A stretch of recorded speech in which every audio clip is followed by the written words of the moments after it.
Dans l'assemblée des saints, assoiffé je me tiens, que ton onction descende sur moi.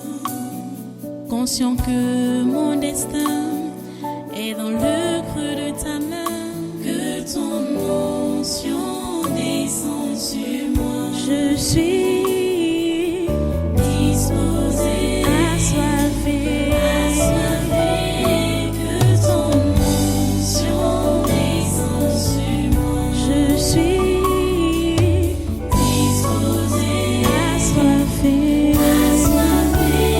que ton onction descende sur moi.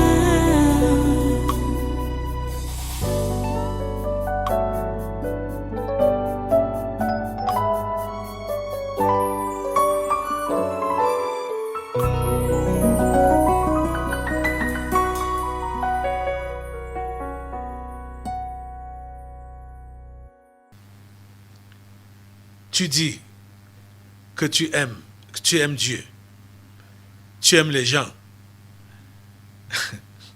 C'est pas avec les mots, hein. Ce n'est pas c'est pas des paroles. Ça doit être sincère et ça vient du fond du cœur. Ça vient du fond du cœur. Il faut que vous puissiez encore bien lire 1 Corinthiens 13 pour comprendre la nature de l'amour. La nature de l'amour. Pour vous autres qui prétendez que vous êtes chrétiens et vous prétendez que vous aimez, lisez 1 Corinthiens 13 pour comprendre qu'est-ce que cela veut dire aimer. Qu'est-ce que cela veut dire aimer? Dans 1 Corinthiens 13, vous serez surpris que vous n'avez pas cette nature-là, la nature de l'amour. Vous serez surpris. Ayant purifié nos âmes, en obéissant à la vérité, pour avoir un amour fraternel sincère. Un amour fraternel sincère. Aimez-vous ardemment les uns les autres, de tout votre cœur. Je l'ai même dit. Voilà ça qui est dit là. Hein? Aimez-vous ardemment les uns les autres, de tout votre cœur, puisque vous avez été régénérés, non par une semence corruptible, mais par une semence incorruptible, par la parole vivante et permanente de Dieu. Oh mon Dieu. La parole vivante et permanente de Dieu. C'est elle qui nous régénère et c'est elle qui nous renouvelle. Tout ce que Dieu a prescrit et tout ce qu'on vous enseigne de sa part, appliquez cela. C'est ça qui va permettre à la nature de Dieu de s'imprégner en vous. Et la nature de Dieu, c'est l'amour. Je veux que nous puissions clôturer ce matin. On ne peut pas aller comme ça. Quand je vous dis aller lire dans 1 Corinthiens 13, vous n'irez même pas lire. Hein, puisque certains d'entre vous, vous avez déjà même lu ça, mais ça ne vous a rien fait, ça ne vous fait rien. Il faut le rappeler, et c'est comme ça aussi avec la parole de Dieu. Hein, on doit cela rappeler chaque fois. Je veux que nous puissions, aller là, 1 Corinthiens chapitre 13. Paul introduit en disant, quand je parlerai les langues des hommes et des anges, si je n'ai pas l'amour qui est dans la charité, je suis un airain qui résonne ou une cymbale qui retentit. Et quand j'aurai le don de prophétie, la science de tous les mystères et toute la connaissance, quand j'aurai même toute la foi jusqu'à transporter des montagnes, si je n'ai pas la charité, donc l'amour, je ne suis rien.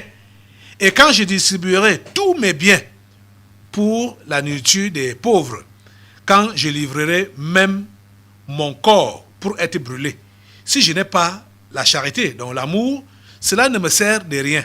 Écoutez donc ce qu'est l'amour, ce qu'est la charité. La charité est patiente. Elle est pleine de bonté. La charité n'est point envieuse. La charité ne se vante point. Elle ne s'enfle point d'orgueil. Elle ne fait rien de malhonnête. Elle ne cherche point son intérêt. Elle ne s'irrite point. Elle ne soupçonne point le mal. Elle ne se réjouit point de l'injustice, mais elle se réjouit de la vérité. Voilà ce que la charité est. D'abord, pour commencer, les 4 versets là, d'abord, les 3 versets là, verset 4, verset 5, verset 6. L'amour est donc patient. L'amour est plein de bonté. L'amour n'est point envieuse. L'amour ne se vante point. L'amour ne s'enfle pas d'orgueil. Il ne fait rien de malhonnête. Il ne cherche point son intérêt. Il ne s'irrite point. Il ne soupçonne point le mal. Quand on a donc cette nature de Dieu là, voilà les choses qu'on ne peut pas faire ou qu'on fait. Vous comprenez? Pas d'orgueil, pas de malhonnêteté, pas d'intérêt personnel, pas de soupçon du mal. On est patient et on est bon. Verset 7. L'amour ou la charité, elle excuse tout, ou il excuse tout. Elle croit tout, elle espère tout, elle supporte tout. Vous comprenez? La charité ne périt jamais. Les prophéties prendront fin, les langues cesseront, la connaissance disparaîtra. Car nous connaissons en partie et nous prophétisons en partie. Voyez donc, du verset 4 au verset 7, comment est-ce que la nature de Dieu doit se manifester en nous quand on manifeste l'amour de cette façon. L'amour de Dieu, ce n'est pas le genre dont vous parlez là-bas dehors. L'amour des gens ou des humains, c'est un amour intéressé. Mais l'amour de Dieu n'est pas intéressé. L'amour de Dieu est ce que nous venons de voir là, patient, bon, n'est pas envieux, ne se vante pas, ne sent pas d'orgueil, n'est pas malhonnête et ne cherche pas son intérêt. Mais vous savez que la plupart des relations que vous avez voulu tisser, c'est pour votre propre intérêt. Ce n'est pas pour l'intérêt de celui avec qui vous tissez cette relation-là. C'est pour votre propre intérêt. Vous voyez que la plupart n'agissent pas par amour, selon Dieu, mais agissent par égoïsme. C'est l'égoïsme qui gère la plupart des humains et malheureusement la plupart de ceux-là qui s'appellent chrétiens. C'est l'égoïsme, l'intérêt personnel. L'intérêt personnel. L'amour ne cherche pas son intérêt. Il ne s'irrite point. Il ne soupçonne point le mal. L'amour ne soupçonne point le mal. Les amis. Oh. Il vous faut vraiment un cœur d'amour. Le cœur de Dieu, c'est le cœur d'amour. Et vous devez avoir ce genre de cœur-là. Et pour avoir ce genre de cœur, il faut obéir à toutes les prescriptions de Dieu. Quand ça manque dans votre vie, vous allez voir que vous êtes le contraire de ce que nous venons de voir là, que l'amour manifeste. Vous serez le contraire de ça. Parce que la parole de Dieu ne demeure pas en vous. Parce que si elle demeurait en vous, elle allait transformer votre cœur. Vous comprenez ça? Je dis dans tous les aspects. On ne fait pas d'effort personnel pour ça. C'est juste le fait d'accepter pour dire, Seigneur, oui, comme tu as dit, je fais. Sans résister, je fais. J'obéis. Je pratique sans résister. Je pratique. Je dis dans tous les aspects. Je dis dans tous les aspects. Quand je parle de tous les aspects, ça dit tout ce qu'on peut appeler règles de vie chrétienne. Point de vue travail, point de vue...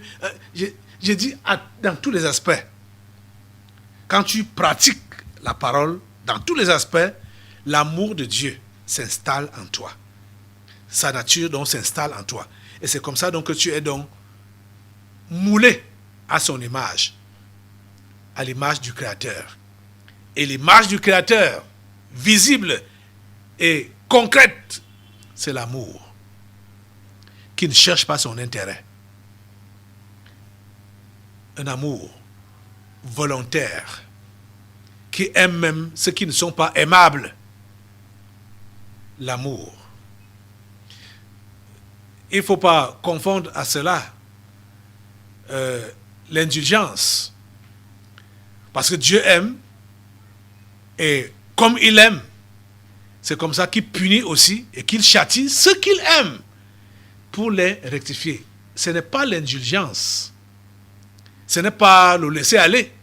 L'amour de Dieu n'est pas le laisser aller, ni l'indulgence. Ceux qu'il aime, c'est eux qu'il traite également durement. C'est pour qu'ils soient réellement comme son cœur, comme il désire. Vous comprenez ça? Donc quelqu'un va dire là, ok, comme j'aime, il faut... Ne comprenez pas la parole, ne déformez pas la parole de Dieu. L'amour de Dieu, ce n'est pas de l'indulgence. L'amour de Dieu, c'est la sévérité. Il corrige sévèrement, pas parce qu'il veut détruire, mais parce qu'il veut bâtir et construire. Vous comprenez? C'est cette nature-là que nous devons avoir. Nous devons accepter la parole, nous devons l'apprécier quand elle nous est adressée, nous devons l'apprécier, et quand on l'apprécie en sa juste valeur, c'est en ce temps-là qu'elle nous régénère. Donc c'est en ce temps-là qu'elle renouvelle l'homme nouveau que nous avons reçu à la nouvelle naissance. Pensez-y. La parole de Dieu met en nous la nature de Dieu. Et la nature de Dieu en nous, c'est l'amour qui fonctionne d'après 1 Corinthiens 13 qu'on a lu là. Et en lisant 1 Corinthiens 13, plusieurs peuvent mal comprendre pour penser que c'est de l'indulgence, donc la tolérance à outrance, il faut laisser faire, le laisser aller. Non. Dieu n'est pas indulgent. Mais Dieu est sévère et il punit sévèrement ceux-là qu'il aime. Vous comprenez ça? Que le Seigneur vous donne la grâce de saisir cette parole et de vous laisser transformer par elle afin de toujours donc avoir sa nature en vous. Que vous soyez à son image. Levez-vous pour prier Dieu. Dites, Seigneur mon Dieu, lève tes mains et dites, Seigneur mon Dieu, j'ai écouté encore ta parole aujourd'hui. S'il te plaît, donne-moi la grâce de ne plus raisonner, de ne plus entretenir des faux raisonnements et de ne pas trier ta parole que tu me donnes, de l'accepter entièrement et de pouvoir la mettre en pratique afin de voir ton image s'imprégner en moi. Seigneur, je veux te ressembler. J'ai ce désir-là, je veux te ressembler. Donne-moi la grâce d'apprécier donc ta parole qui me permet de te ressembler. Que je l'accepte et que je l'applique sans raisonner, sans argumenter, sans me justifier. Merci Seigneur, parce que tu le fais. Au nom de Jésus, j'ai prié. Amen. Amen. Assois-toi. Nous allons maintenant passer aux délivrances prophétiques. dans l'assemblée des saints, assoiffé je me tiens, que ton onction descende sur moi. Conscient que mon destin est dans le creux de ta main, que ton onction descende sur moi. Je suis disposé, assoiffé, que ton onction descende sur moi. Je suis disposé, assoiffé, que ton onction descende sur moi.